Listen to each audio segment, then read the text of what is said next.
वर्ण व्यवस्था तो थी पर जाति प्रथा नहीं थी पहले। इतना नहीं, जाति थी ही नहीं। कुरीतियाँ की बात नहीं, जाति नहीं थी। चाहे सतयुग हो चाहे त्रेता हो, तो इन समयों में जाति का थोड़ा थोड़ा आधार आने लगा था द्वापर युग से। पर द्वापर युग में ऊंच नीच छोटा बड़ा की बात नहीं थी। एक त्रेता युग की कथा आती है, धोबी का प्रकरण आया है। एक धोबी के करने पर से राम को अपनी पत्नी को धर्मपत्नी को त्याग कर देना पड़ा। तो अभी अगर वो जाति नहीं रहा होता तो धोबी के नाम आता है। जाति जो जिस काम को कर रहा था वो उस नाम से पुकारा जा रहा था। जैसे वो क्योंकि कपड़ा धोने इत्यादि के काम कर रहा था तो उसे धोबी कहा गया। लेकिन उसी के परिवार में कोई बाल काटना अथवा को नहीं, पहले बाल काटना का काम कर रहा हो तो उसी परिवार के उसी भाई को नाई कहा जाएगा। जैसे अभी आपके बेटे विकास है तो उसको डॉक्टर साहब कहा जाता है ना, हाँ। लेकिन आपसे पूछा जाएगा कि आप क्या हैं तो आप बोलिएगा कि नहीं, हम जब बैंक में थे तो कैशियर थे अथवा मैनेजर थे अथवा ऑफिसर रैंक में थे, ऐसा कहा जाता है ना। तो आपको इसको क्या कहा जाएगा, जाति? तो नहीं, शूद्र की काम कहाँ आ गया, शूद्र कहाँ से आया?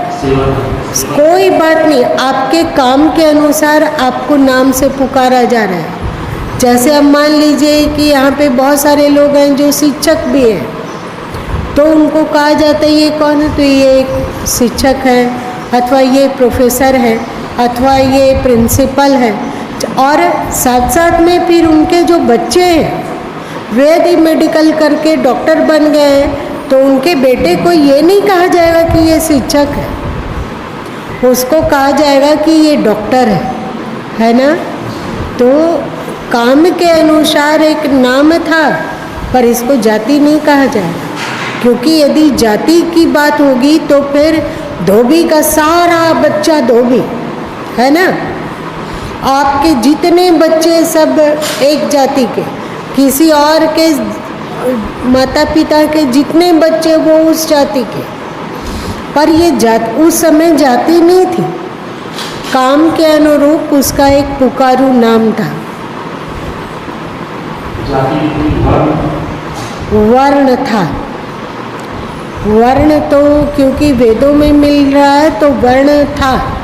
वर्ण में मजे की बात यह है कि कोई छोटा बड़ा नहीं था। ऐसा नहीं था कि ये उच्च वर्ण का है ये नीच वर्ण का है। कई बार गुरु माँ बतलाएं कि हम लोग जब जन्म लिए तो जो शिक्षक का काम करने लगा उसको ब्राह्मण कहा गया, जो हम लोगों को दस्युओं और जंगली जानवरों से बचाने लगा उसको क्षत्रिय कहा गया। लेकिन क्षत्रिय का बेटा चाहे कि नहीं, उसको ये क्षत्रिय वाला काम पसंद नहीं है, उसे पढ़ाना अच्छा लगता है और तदनुरूप वो शिक्षा को ग्रहण करे और शिक्षा को स्वीकार कर ले, पढ़ाने की काबिलियत को हासिल कर ले तो उसको ब्राह्मण कहा जाएगा। अब ब्राह्मण का बेटा को लगे कि नहीं, उसको खेती बाड़ी अच्छी लगती है तो उसको वैश्य कहा जाता था। अब वैश्य के बेटे को लगे कि नहीं, इसमें हमें मन नहीं लगता है, हमें तो पढ़ाना लिखाना जो पहले हमारे दादा परदादा करे हैं वो तो हम पढ़ाना लिखाना काम लेना चाहते हैं, तो फिर उसके बेटे को फिर से ब्राह्मण कहा जाएगा। समझ में बात आई? क्या समझे? वर्ण चेंज होता था, ऐसा नहीं था। अभी जो हम लोगों का हो गया है कि जैसे परमात्मा अपरिवर्तनशील है वैसे ही वर्ण भी हम लोगों की अपरिवर्तनशील है।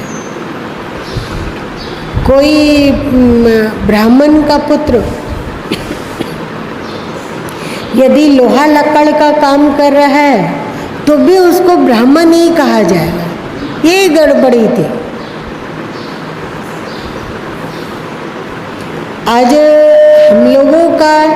हम लोगों की जाति अथवा हम लोगों की पहचान हमारे कर्म अथवा हमारे विचार से नहीं हो रहा है।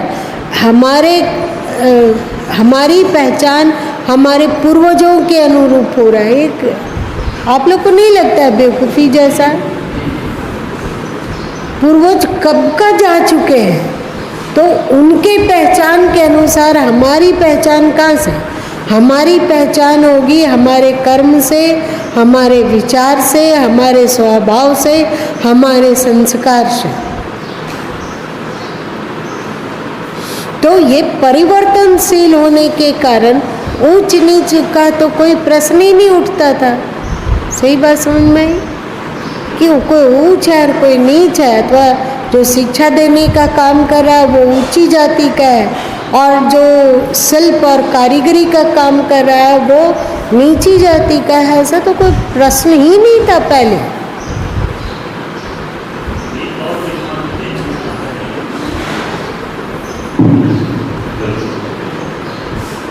और देखने पाता है समाज को जोड़ नहीं पाते हैं, संगठित नहीं कर पाते हैं। इसलिए बहुत बड़ा मुद्दा रहता है खानपान का कि वो शाकाहारी है, वो मांसाहारी है। तो जो भाई हिंदू होने के बावजूद भी और मांस मछली का वर्षन करते हैं तो उससे स्वतः हमारी कुछ दूरी बन जाती है और वो हमसे नहीं जुड़ना चाहते हैं। अनेकों बार प्रयास किया गया वैसे लोगों को जो मांसाहारी हैं।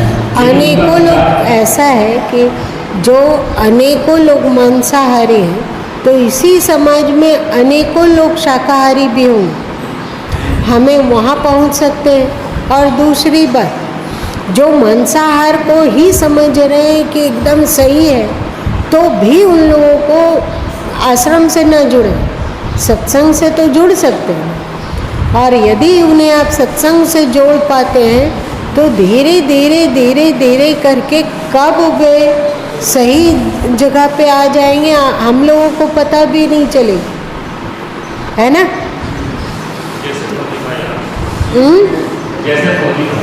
हाँ, और मैंने तो सब कुछ खाया पिया, लेकिन जैसे मैंने आपसे जुड़ा तो कब सब कुछ छूट गया मुझे खुद को पता नहीं। सही बात।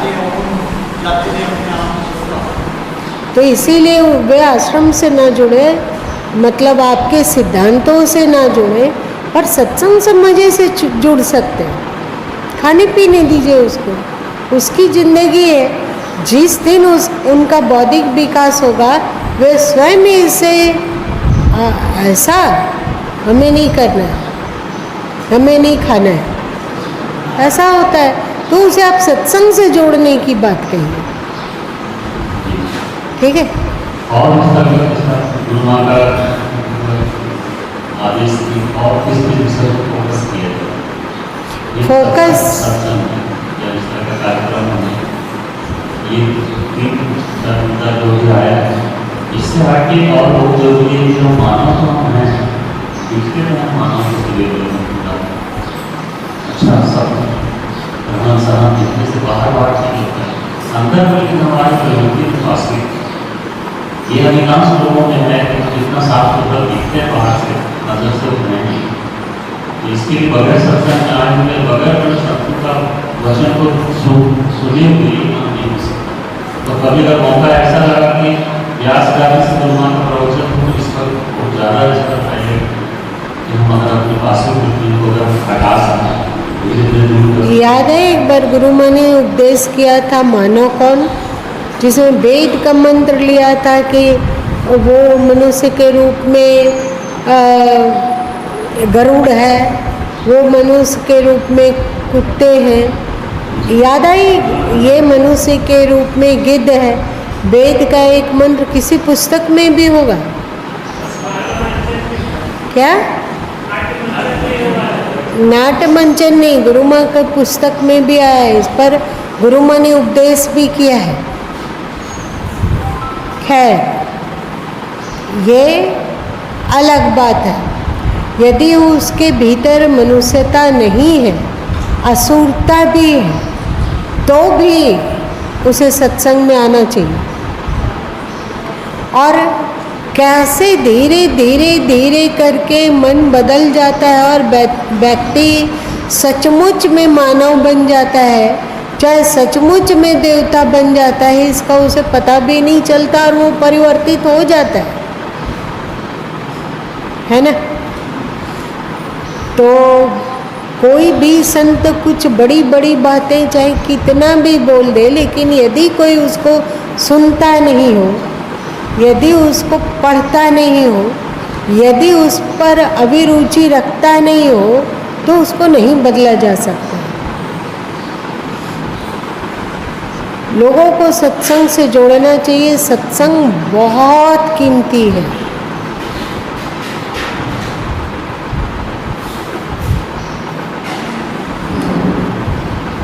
अगली बात बोलिए।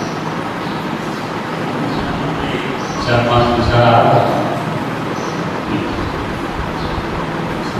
पहली बात कि जैसे अभी हमने एक बार कहा था कि भारत में लगभग 10 करोड़ होंगे जो सदगुरु कबीर साहब पर बहुत आस्था रखते हैं, पर सही मार्गदर्शन नहीं मिलने के कारण केवल ऐसे लोग नफरत के आखेट बन जाते हैं।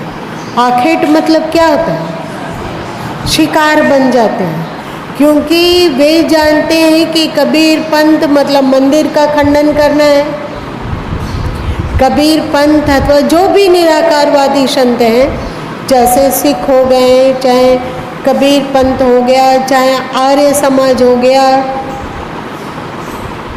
अगर आर्य समाज इत्यादि लोग को भी समेट लिया जाए तो 10 करोड़ से भी ज़्यादा लोग होंगे जो मूर्ति नहीं मानते हैं, मंदिर नहीं मानते हैं, देवी देवता नहीं मानते हैं। बहुत अच्छी बात है, आप निराकार को मान रहे हैं, बहुत ही कीमती बात है। लेकिन हमारे पूर्वज मतलब हमारे सदगुरु कबीर साहब यहीं तक नहीं। खंडन खंडन खंडन, मंदिर नहीं जाना है, प्रसाद आ गया हाथ में तो उसे किनारे फेंक दीजिए। आर्य समाजी लोग भी ऐसे ही करते हैं। और वे इतने ये सब केवल आप यदि राम की बात हो तो वहाँ वे गलती ढूंढ लेंगे, कृष्ण की बात हो तो वहाँ वे गलती ढूंढ लेंगे। आर्य समाज के लोग कबीर की बात हो तो कबीर पंथ में भी गलती ढूंढ लेंगे, सिख में भी गलती ढूंढ लेंगे, बौद्ध में भी गलती ढूंढ लेंगे। अजीब तरह का सब कोई एक दूसरे की गलती ही ढूंढने में लगे हुए हैं। और जहाँ सब कोई एक दूसरे के प्रति गलती ढूंढेंगे तो वहाँ केवल लठमार ही होगा और कुछ नहीं होने वाला। हम लोग फिर आपस में लड़ेंगे। जो राम को मान रहे हैं, कृष्ण को मान रहे हैं, मूर्ति को मान रहे हैं, मंदिर को मान रहे हैं, उसके पास आप एकदम लठमार बात बोलिए कि ये सब असत्य है, ये सब सच है ही नहीं, परमात्मा निराकार है, परमात्मा का कोई रूप आकार नहीं है, वो बोल सही रहे। पर क्या लगता है, जो आकार को मान रहा है और जो आकार को नहीं मान रहा है, दोनों में बदकुच्चन होगा। और बदकुच्चन होगा तो दोनों में द्वेष भड़केगा, दोनों आपस में ही गुत्थम गुत्थ हो जाएंगे। आप चले थे हरि भजन को होटल लगे कपास, आप चले थे मानसिक शांति के लिए, आप चले थे कि ढाई आकर प्रेम का पढ़े सो पंडित होए वाली स्थिति का प्रचार किया जाए और अपने जीवन में धारण किया जाए, वो सब का सब आपका फेल हो गया। बेबुनियादी बातों में अब बस लड़ो।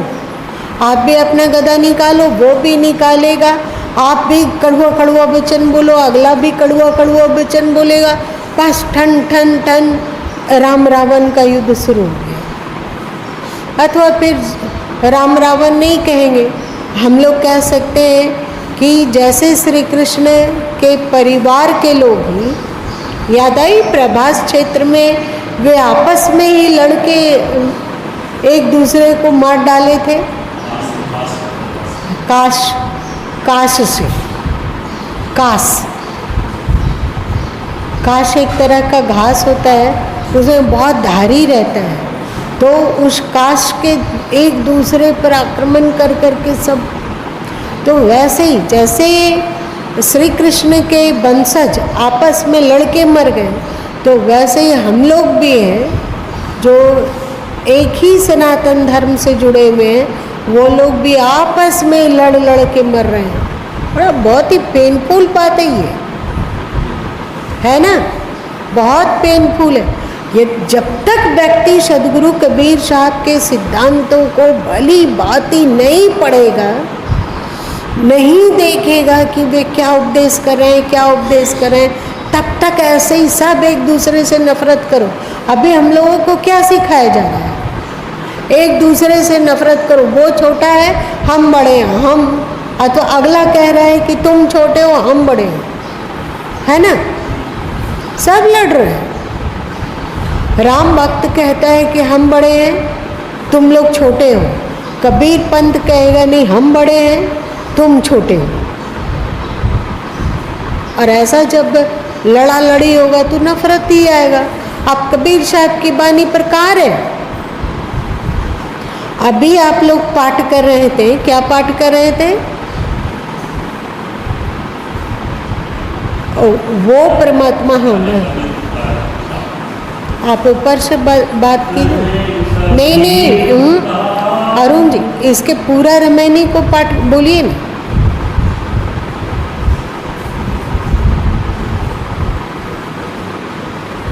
अभी ना पाठ कर रहे थे, लय जगन्नाथ पिंड नहीं गाड़ा, अभी तो बोल की दुख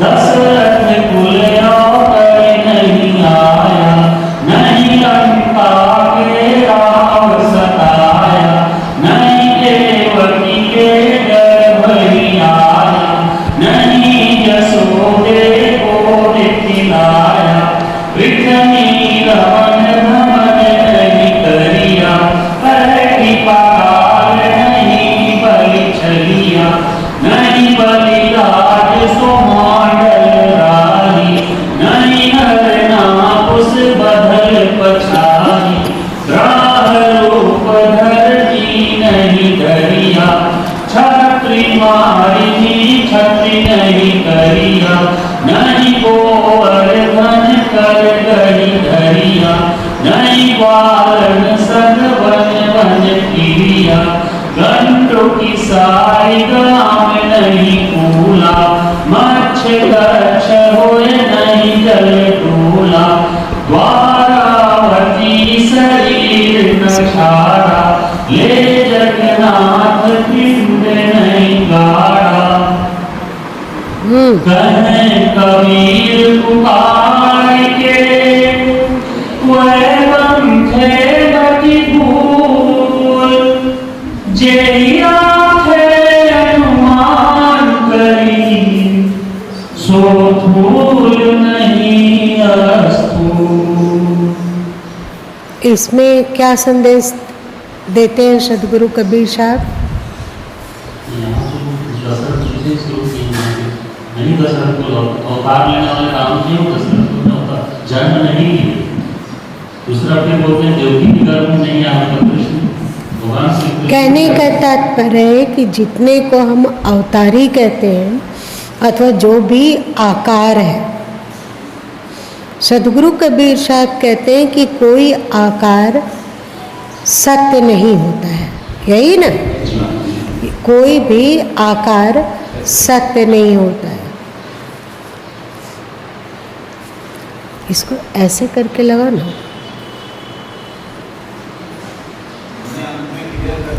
एक बात बताइए, सदगुरु कबीर साहब स्पष्ट रूप से कह रहे हैं कि आकार सत्य नहीं है ना, आकार सत्य नहीं है।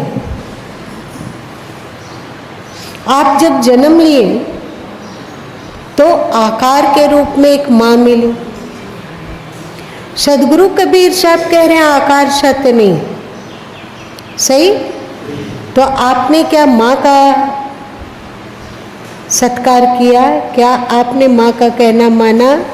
क्या आपने माँ की उंगली पकड़कर चलना सीखा? क्या माँ का समादर करना आपका कर्तव्य है या माँ की उपेक्षा करना आपका कर्तव्य है?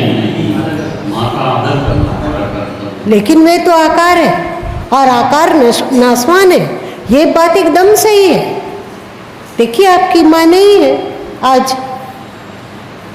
आधार चिंतन सूक्ष्म आधार छोड़िए ना, अभी तो एक आधार में बैठे हुए हैं, एक आपका भी तो आकार ही है। आप जानते हुए भी कि निराकार सत्य है, ये एकदम असली बात है।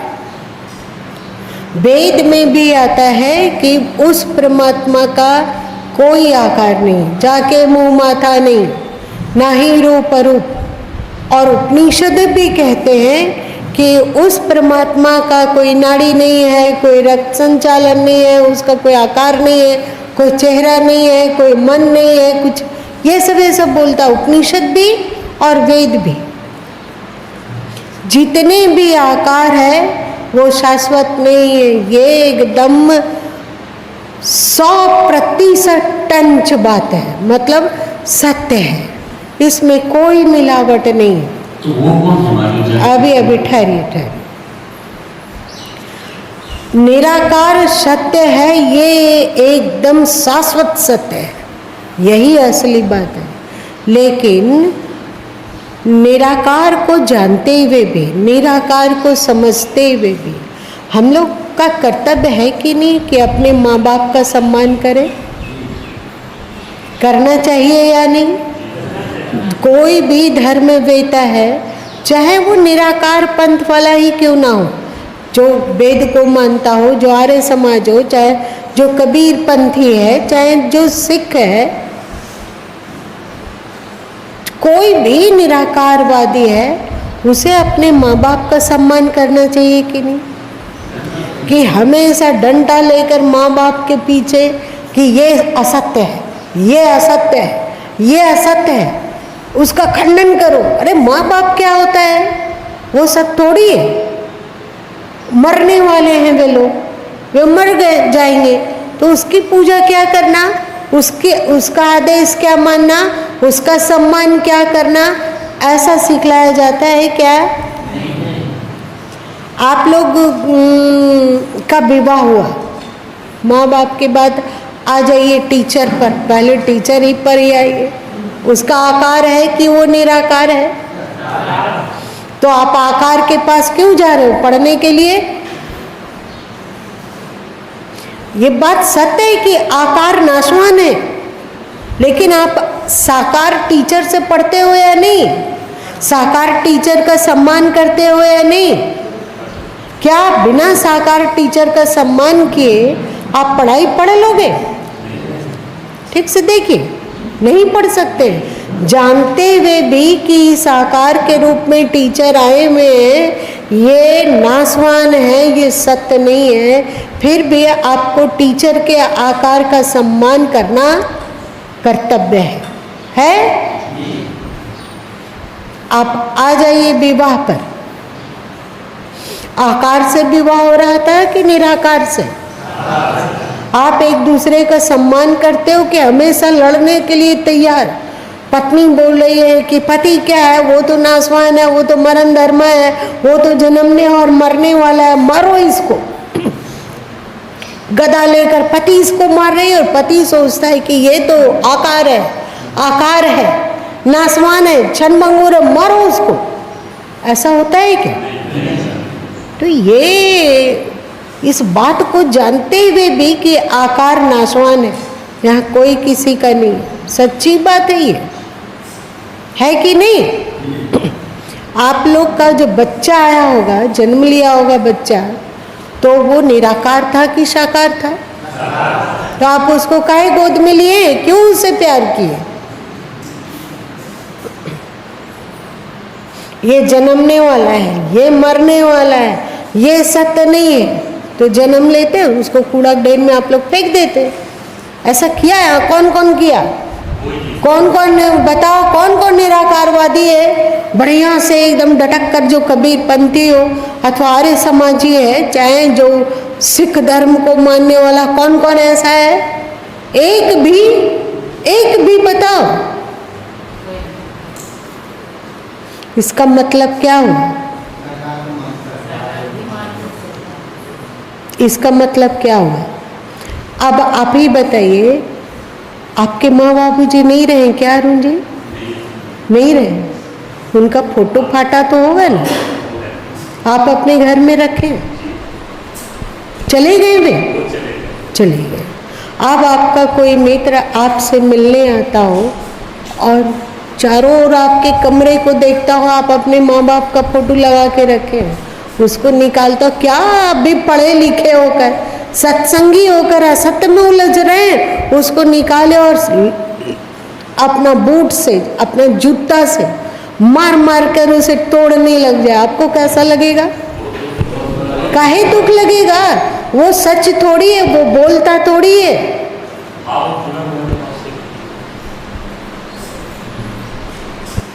ये क्या मतलब हो गया कि आप अपने माँ बाप का सम्मान के पीछे पड़े हुए रहते हैं, और जो आपके भारत देश में, आपके धर्म में जो कभी कोई महापुरुष हुए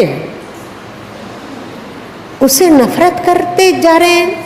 हटाओ हटाओ, फेंको फेंको, इसे दूर करो, ये असत्य है, ये असत्य है। और उसमें केवल गलती ढूंढते हैं कि राम जी क्या क्या गलती किए, कृष्ण जी क्या क्या गलती किए, बुद्ध क्या क्या गलती किए हैं। हर जगह छिद्रान्वेषी। छिद्रान्वेषी का मतलब क्या होता है? हमेशा गलती ढूंढना। आप बताइए, आपके माँ बाप 100% टंच हैं क्या? माँ बाप को तो देखे होंगे, जन्म से देखे होंगे, तो क्या उनमें एक भी दोष नहीं था? लेकिन हमारी दृष्टि आदर वाली दृष्टि रहती है, इसलिए वहाँ पर दोष माँ बाप का नहीं दिखता है क्या है, लेकिन चूंकि वो अपना सम्मान, अपना प्यार मिलता है माँ बाप से, कि वो उसको नजरअंदाज करते हैं। उसका एहसास होता है कि अभी पिताजी को ये नहीं बोलना चाहिए, माँ को ऐसा नहीं करना चाहिए, लेकिन फिर भी सम्मान बना हुआ है। वे केवल दोष का चर्चा हर जगह एक झंडा गाड़ दिए, और मेरी कथा सुनो, माँ बाप की कहानी सुनो, मेरी माँ ऐसी थी, मेरा बाप ऐसा था। और यदि ये छूट आप कर दीजिएगा ना, तो बच्चे लोग जो बड़े हो जाएंगे तो वो कहेंगे कि मेरे माँ बाप हमको क्या दिए। हमें जब मैथ नहीं आता था तो बाप का कर्तव्य था कि वो हमें बताता, लेकिन उसको तो अपना ड्यूटी प्यारी थी, एकदम समय पर ड्यूटी में भागता था। जहाँ भी जॉब कर रहा हूँ ड्यूटी में भाग जाता था। मेरे लिए क्या किया, ये उसको आप सही बेटा कहिएगा क्या? तो सदगुरु कबीर साहब ने आकार का खंडन किया है। जहाँ पर वे सनातन धर्म की बात बोलते हैं, वहाँ पर वे बढ़िया से आकार का खंडन करते हैं कि इसी में तुम टिक कर मत रह जाना, इसी आकार में मोहित होकर ठहर मत जाना। जैसे आप ही लोग देखिए, माँ बाप के आकार से प्रेम था, लेकिन वहीं तो नहीं अटके। अटकते होते तो आप लोग विवाह शादी क्यों करते? अच्छा ये बताइए, जो जिस गुरु से आप उपदेश सुन रहे हैं वो आकार है कि निराकार है? अच्छा एक और बात बताइए, निराकार गुरु तो सब जगह व्याप्त है ना, लेकिन क्या बिना साकार गुरु के आपको ज्ञान मिल जाएगा? तो वो भी तो नासवान है भाई, वो भी तो जन्मने मरने वाला है।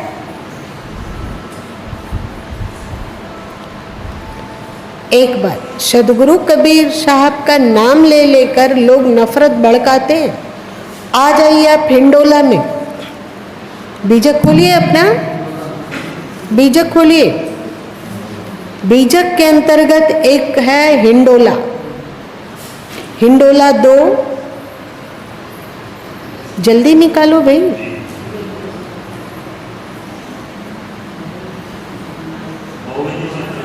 चलिए आप इसको पाठ कीजिए।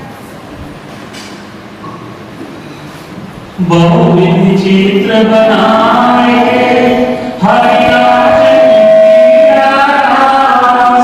जाय में इच्छा झूलने की, यही बुद्धि के ही पास। झूलत झूलत बहुकल्प बीते, मन नहीं छाड़े आस। रचो रस हिंडोलवा, निश्चारिव जुग चौमास। कबहुँ ऊँचे कबहुँ नीचे, सरग भूतले जाय। अति धार्मिक धर्म हिंडोलवा, नेको नाहि ठहराय। दर्पण हों यह झूल देखो, राखो जानो राय। कहे कबीर गोपाल विनती, शरण हरि तुम आए।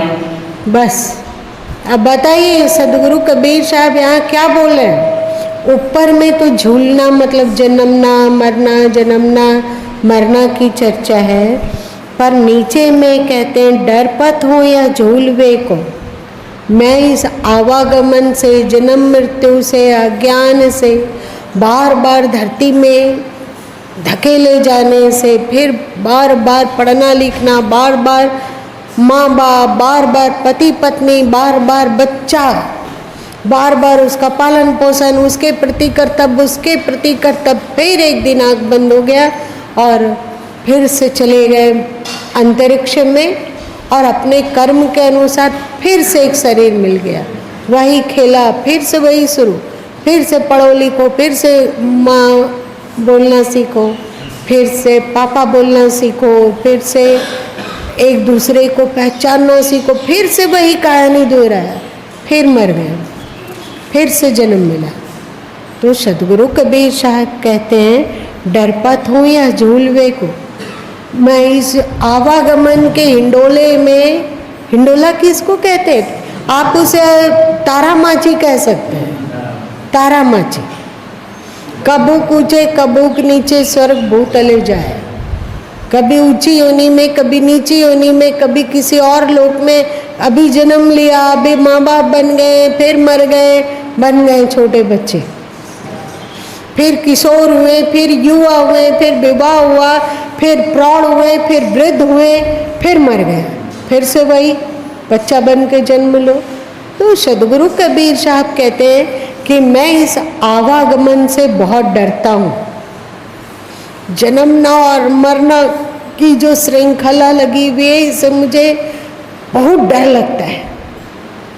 पर डर लगता है तो डर के बाद वे क्या कहते हैं, देखिए, राखो जादव राय, हमें राखो मतलब बचा लीजिए, हमें इस आवागमन से, इस जन्मने और मरने से बचा लीजिए। और नाम ईश्वर का क्या दे रहे हैं? जादव राय, मतलब यदु वंश के राजा, यदु वंश के राजा को यादव राय, राय मतलब होता है राजा, और जदु मतलब हो गया यदु कुल के राजा, यदुवंशी राजा। यदुवंशी राजा किसके लिए बोल रहे हैं? यदि उनको, जैसे कि अभी हम लोगों के दिमाग में नफरत बढ़ा जाता है, यदि सदगुरु कबीर साहब में भी इसी तरह का नफरत कि आप क्यों कृष्ण बोल रहे हैं, तो आप बोलिए कि नहीं, हम तो कृष्ण परमात्मा को बोल रहे हैं। तो आप परमात्मा को कृष्ण ही क्यों बोलते हैं? आप बोलिए ना, राम बोलिए, आप सत्य नाम बोलिए। और कोई कहेगा राम बोलिए, कोई कहेगा सतनाम बोलिए, कोई कहेगा वाहेगुरु बोलिए, कोई कहेगा एक ओंकार बोलिए, होगा कि नहीं? आप ये जादव राय क्यों बोले? राम के बारे में तो समझ में आता है कि राम मतलब वो दशरथ पुत्र राम नहीं, सर्वव्यापी राम, लेकिन ये जादव राय क्यों बोल रहे हैं? कभी सोचा? इसका मतलब है कि उनको कोई नाम से चिढ़ नहीं है। वे कहते हैं भजो रे भैया राम गोविंद हरि, तो उसको उनको चिढ़ नहीं है। वे जानते हैं कि आकार में जो भी नाम है, किसी भी आकार का नाम है तो आकार भी नासवान और नाम भी नासवान, लेकिन उनके प्रति एक भाव है। वो परमात्मा को जादव राय कह के पुकारते हैं। इसका मतलब कि उनको जादव राय बोलने में कोई परहेज नहीं है। सही सही। और कहें कबीर गोपाल बिनती, ये गोपाल शब्द बोलने का क्या है तुक था? वही कृष्ण। गोपाल मतलब जो गायों का पालन करने वाला है उसको गोपाल कहते हैं। इसका मतलब जितना हम लोगों के अंदर नफरत भरा गया है, सदगुरु कबीर साहब वैसे नफरत करने वाले नहीं थे। वे तो प्रेम के पुजारी रहे, वे तो मसीहा है प्रेम के, वे तो सत्य ज्ञान को भली भांति परोसने वाले। जानते थे वे कि उनके ही अनुयायी लोग फिर नफरत में पड़ेगा, नफरत में पड़ जाएगा। इसीलिए नफरत से बचाने के लिए सदगुरु कबीर साहब ने हर संभव कोशिश की। लेकिन आजकल के गुरु लोग किसी के भी सत्संग में जाओ, जो निराकारवादी लोग हैं, तो लाठी लेकर आकार के पीछे ही पड़ा हुआ है। तो आप लाठी लेकर आकार के पीछे पड़े हुए तो अपने माँ बाप के पीछे भी पड़ो, और अपनी पत्नी के भी पीछे पड़ो, अथवा पति के पीछे पड़ो, अथवा अपने बेटा बेटियों के पीछे पड़ो, और भाई बहन के भी पीछे पड़ना, याद रखना। और गुरु के पीछे पड़े रहना डंडा लेकर। आज गुरु के आकार को चुर ही देते हैं, माँ बाप के आकार को भी चुर देते हैं, भाई बहन के भी आकार को चुर ही देते हैं, शिक्षक के भी आकार को चुर देते हैं, और अपने बेटा बेटी जो भी है परिवार है उसको भी आज चुर ही देते हैं। तो उसको क्या कहेंगे? ऐसे लोगों को आप पागल खाना में भर्ती करोगे या नहीं? एक धर्म सम्मत जितना है उतना हम उनके साथ अच्छा व्यवहार करेंगे और अपना लक्ष्य रखेंगे। वाह! सदगुरु कबीर साहब क्या कहते हैं? सगुन की सेवा करो और निर्गुण का करो ज्ञान, निर्गुण सरगुण से परे ता हमारा ध्यान। क्या मजेदार बात! इसे बात इसकी ये सब चर्चा कबीरपंथी संत लोग क्यों नहीं करते हैं, सो समझ में नहीं आता है। क्यों अपना लक्ष्य रखते हैं कि जो भी आया, जो कोई आए काटो माथा, उसका प्रेम का माथा काट दो, मानवता का माथा काट दो। ऐसे ही है, बीजक में ही ना बोले कि जो कोई आए काटो माथा। ये कुगुरुआ लोग कहते हैं कि जो मेरे पास आएगा मैं उसके विवेक का माथा को काट दूंगा।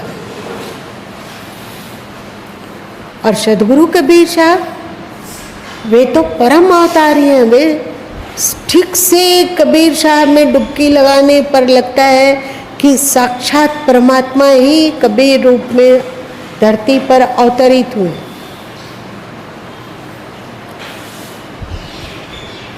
वे कहते हैं सगुन की सेवा करो। सगुन मतलब क्या है? जिसमें गुण है ना, जो साकार है, जो किसी आकार में है। आप लाख निर्गुण निर्गुण निर्गुण निर्गुण निर्गुण निर्गुण जपते रहो, लेकिन सगुण और साकार ब्रह्मनिष्ठ संत सदगुरु के शरण में आए बिना निर्गुण निराकार जपने मात्र से तुम ज्ञानी नहीं बन सकते हो। ज्ञान के लिए भी आपको साकार गुरु का आधार लेना पड़ता है। इसीलिए सदगुरु कबीर साहब ने कहा सरगुण की सेवा करो। जो भी आकार है, पशु पक्षी है, सेवा करो, मतलब उससे भी प्रेम रखो। जितने भी मानव समुदाय है सबसे प्रेम करो, है ना। शत्रु भी है उससे भी प्रेम कर लो, मित्र है उससे भी प्रेम कर लो, हर जगह अपने प्रेम को प्रसारित होने दो। शगुन की सेवा करो। आप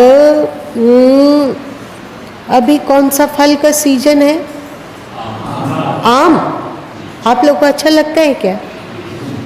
अच्छा लगता है तो आम का पेड़ बोलता है?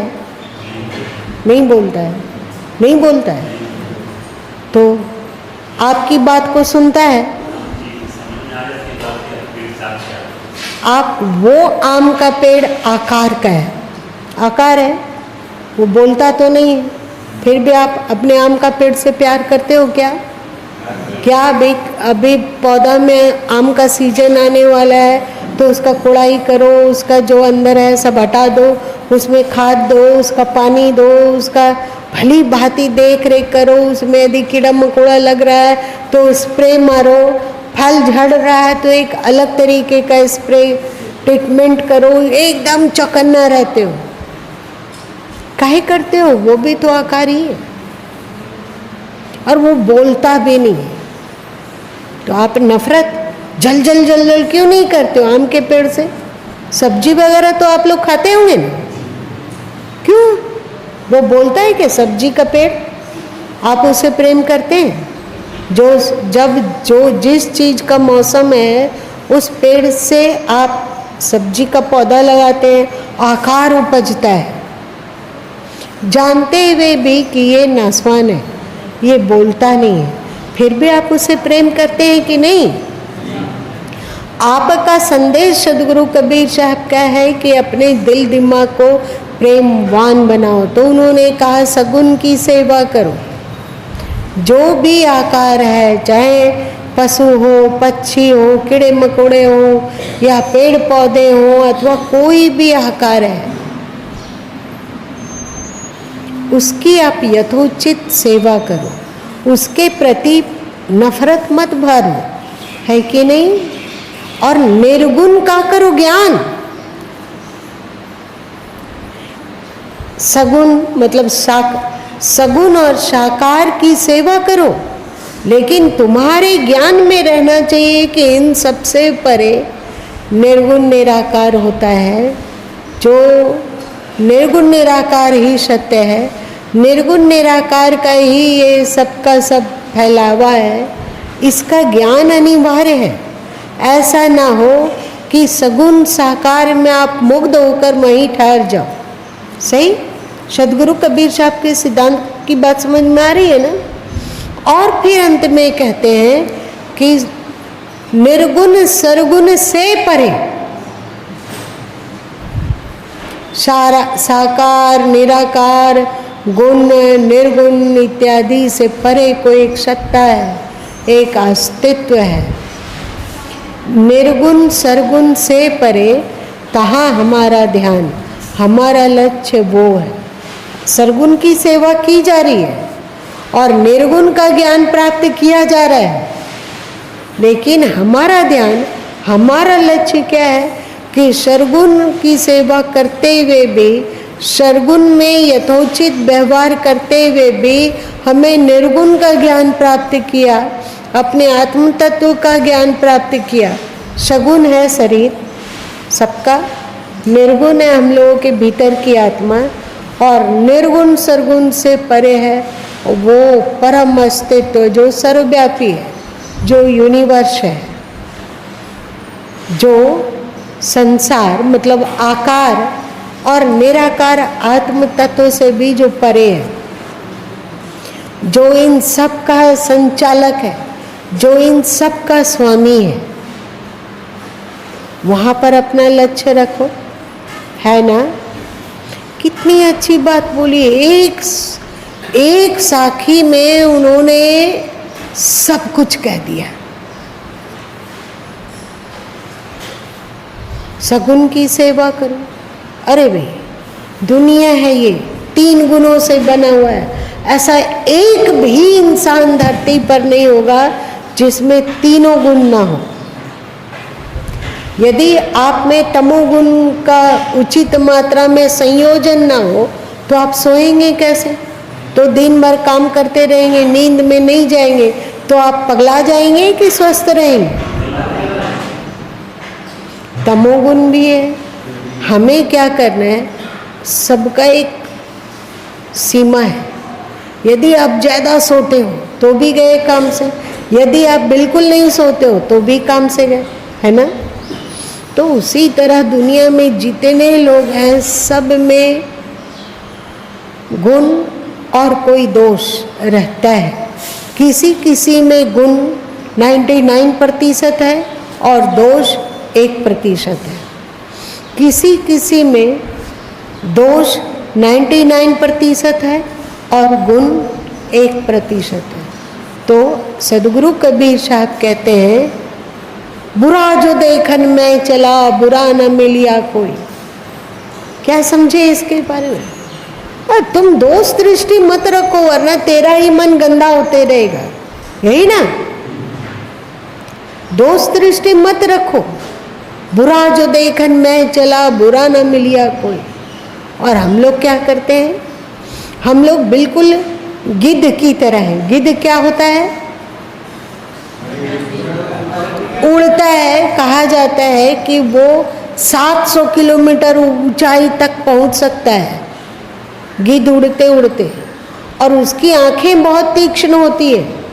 700 किलोमीटर ऊपर में उड़ रहा है, लेकिन उसकी दृष्टि कहाँ है कि कहाँ मरा हुआ चूहा मिलेगा, कहाँ किस जंगल में कोई पशु मर के सड़ रहा है, वहाँ से वो क्या ढूंढ रहा है? मुर्दा, सड़ा हुआ मुर्दा।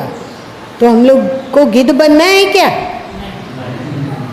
और बगुला क्या करता है? बगुला तालाब के किनारे कितना ध्यान, ओ हो,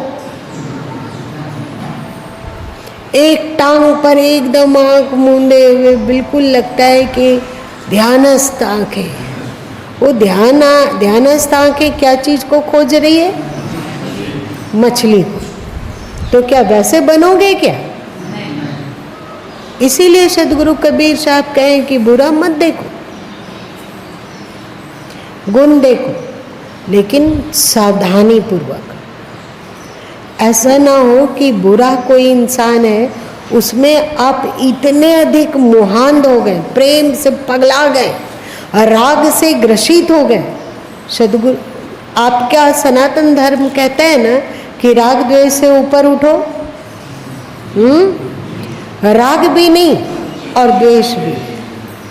गीता भी यही कहती है, वेद भी यही कहता है, कबीर साहब यही कहते हैं, नानक देव जी यही बोलते हैं, सभी संत महापुरुष यही बोलते हैं, राग नहीं द्वेष।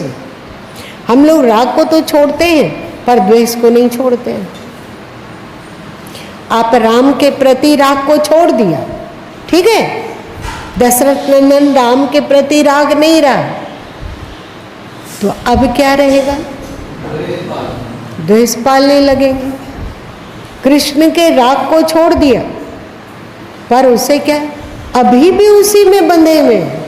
कल राग से बंधे हुए थे, आज हम उनसे द्वेष से बंधे हुए, लेकिन बंधे हुए उन्हीं से। और सदगुरु कबीर साहब कहते हैं कि राग और द्वेष से परे हो। सभी शास्त्र, सभी धर्म शास्त्र कहता है राग द्वेष से परे हो, जो जिसमें अच्छाई है उसको स्वीकार करो। तो सदगुरु कबीर साहब को गहराई से देखिए। कहे कबीर गोपाल बिनती शरण हरि तुम आए। सदगुरु कबीर साहब इसी बीजक में सारंग पानी कहते हैं। सारंग पानी किसको कहा जाता है?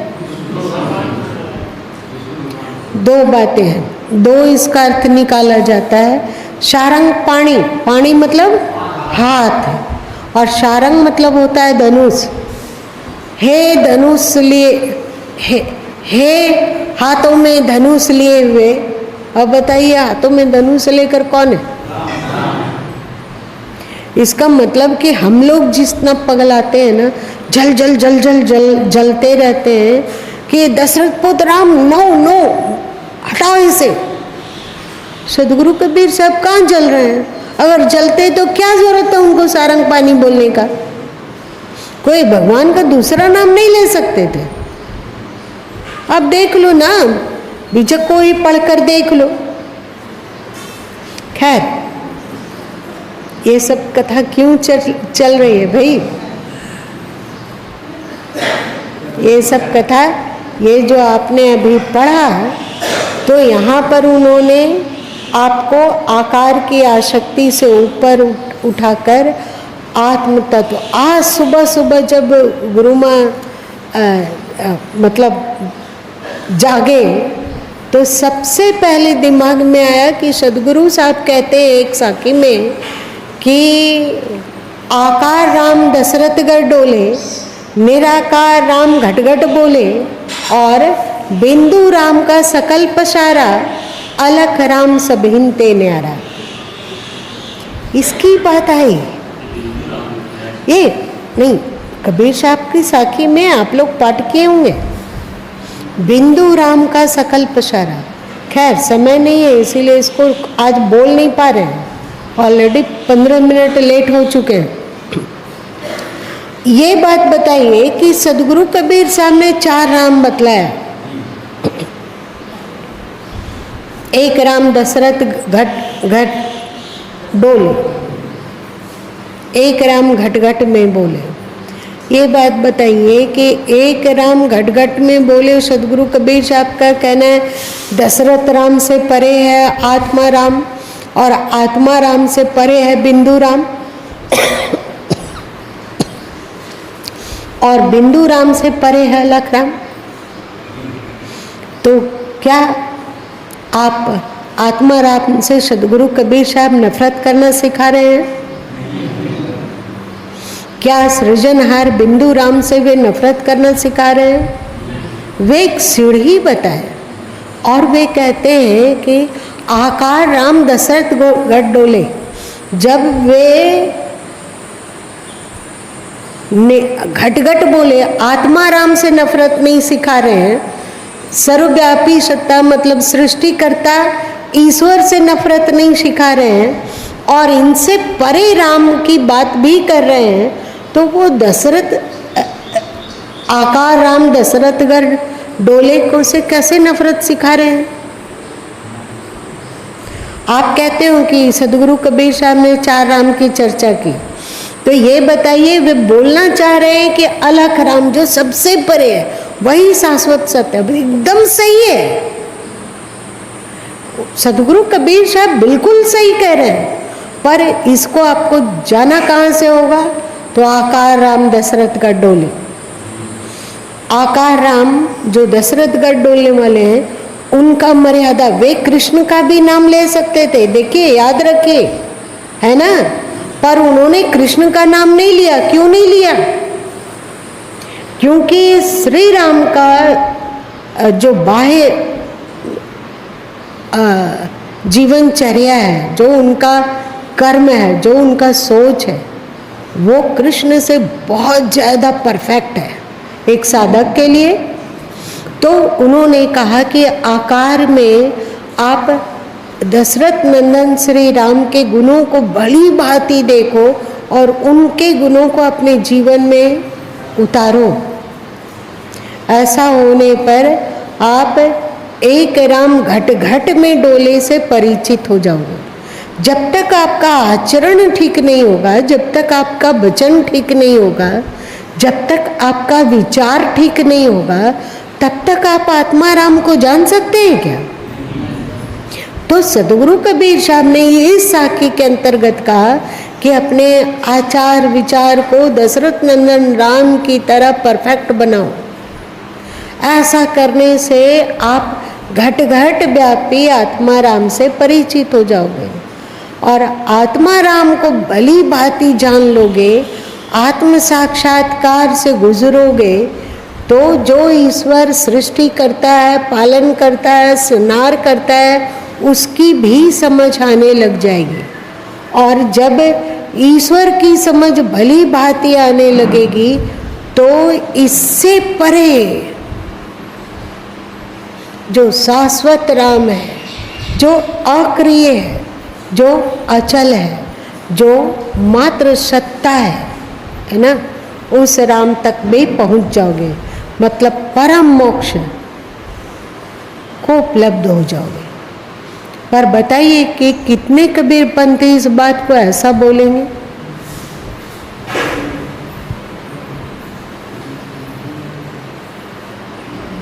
सभी कहते हैं कि हम कबीरपंथी हैं, लेकिन समझ में नहीं आता है कि वे किस कबीर साहब को मानते हैं। चलिए आज इतना ही रहने दीजिए। फिर हम लोग तो ये भी बात जानते हैं कि सदगुरु कबीर साहब सनातन धर्म और पुरातन धर्म, पुरातन धर्म के प्रति भी सदगुरु कबीर साहब की असीम आस्था है। देख लो, लोग कहते हैं कि वे हिंदू मुस्लिम एकता की बात करते हैं, पर जब भक्त की चर्चा करने की हो, भक्त की, प्रभु तो भक्ति के बस भाई जब कहना हो, चाहे हरिजन 4 वर्ण से ऊंचे कहना हो, चाहे सदगुरु कबीर साहब के ऐसे अनेक भजन हैं, उसमें वे किस पंथ का उदाहरण देते हैं? इस्लाम का या हिंदू धर्म का? इसका मतलब क्या है? सदगुरु कबीर साहब सनातन और पुरातन दोनों से अभिषिक्त हैं, दोनों का समादर करते हैं। समय नहीं है, वरना और इस पर 1-2 घंटा बोला जा सकता है। चलिए।